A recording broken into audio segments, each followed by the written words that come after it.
মা, আলোকে যে মাঝে মধ্যে দেখি না, কোথায় যায়?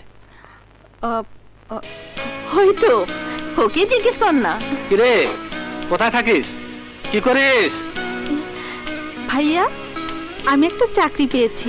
চাকরি পেয়েছিস? হ্যাঁ, একটা এনজিওতে ফিল্ড সুপারভাইজার। তা আগে বলিসনি কেন?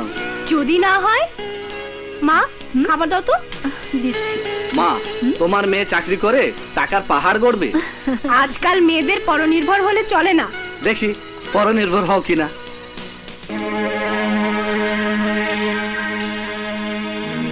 বাবা, এই মেয়েটা আপনার কাছে এসেছে। আসসালামু আলাইকুম। ওয়ালাইকুম।